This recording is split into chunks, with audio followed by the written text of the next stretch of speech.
Gogoan duzu, noiz hasi zinen, zinemaz, idazten, aholkularitzan, kritika eginez? Bai.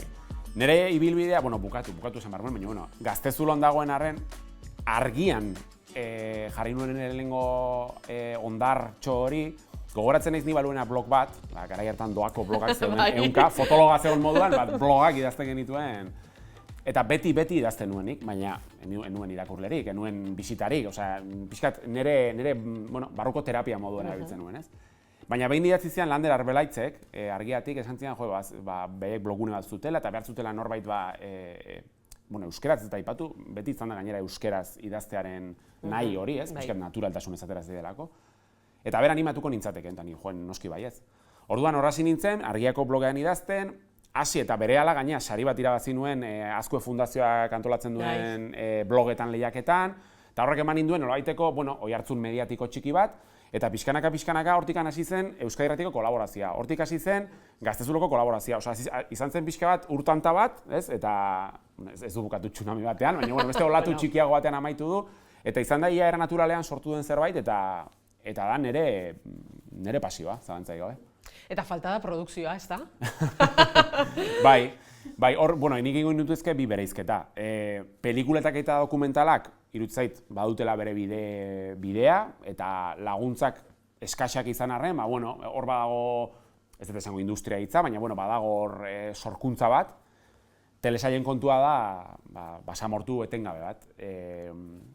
Goazen eta irabazi arte oso ondo daude, target konkretu batentzako oso ondo daude, eta niri ezinbesteko iruditzen zait gazteetan erabentzat euskarazko produktuak egotea, baina ondarragoak ezeinatu zen, denak txalotu genuen, auzoragarria da, eta jarraitzen dugu basamortu etengabe horretan euskal fikzioa, kasu honetan, pantalla txikian kontsumitzeko desiatzen eskerrak webseriak eta dauden, bekaduna dago, eta egiten dira saiakerak agian aurrekontu txikiagorekin, baina baliabide gehien dituztenak ez badiete laguntzen, eta aurreko astean egon zen Iruñan mahai inguru bat euskarazko streaming plataformen inguruan, hor egon ziren pantaiak euskarazekoak, eta berriako kazetariak, eta Kataluniatik eta etorri ziren, eta hor aipatzen zuen adibidez, Filmineko zuzendariak Jaume Arripolek, esate zuen 2017an adibidez, eskaini ziotela Eusko Jaurlaritzari filmin.eus delako bat egitea, 15.000 edukirekin euskarazko bazpidatzi dena delakokin, eta ez zitzaiela interesatzen esan zieten, ez? Orduan, 2017an 1023an gaude eta jarraitzen dugu berdin ala okerrago.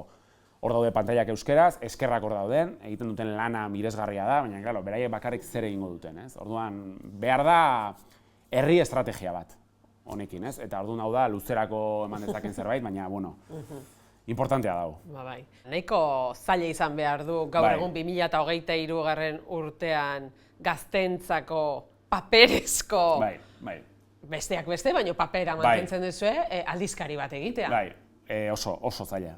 Egia esan, superbibentzi lan etengabean gaude sartuta. Egia da proiektu komunikatibo bezala aurkezten dugula geure burua, ze badauzkagu sare sozialak, badauzkagu hor beste hainbat proiektu, baina gure ikurra edo indar gehien jartzen duguna edo aldizkaria da, ez? Maite dugu, sinisten dugu produktuan, gaina ez dugu atera nahi edozein eratako aldizkaria. Pixkat kalidadearen aldeko auto egiten dugu, argazkilaria, diseinuak, protagonistak, ematen diogu bere tartea eta bere denbora, baina zuk esan duzun modun, gazteentzako edukia euskeraz paperean oso zaila da. Egia arpidetzak eta dauzkagula, baina gazteen aldetik gutxi izaten dira. Orduan hor dauzkagu lanketa desberdinak ikastetxeekin, irakurriz gozatu ekimenarekin, ikastetxetan eta banatzen ditugu, baina hor ere inkestak izaten dira oso baliagarriak, eta jasotzen ditugun inkestak batzutan guk euskeraz egin eta gaztelera zerantzu dizkigute ikasleak, denetik, inkestekin bakarrik egin ezake elkarrizketa propio bat, benetan, Orduan, zailtasunak dauzkagu, geroz eta gehiago egia esan, baina guk hor jarraitzen dugu tinko, sinesten dugu momentuz eta hor jarraituko dugu.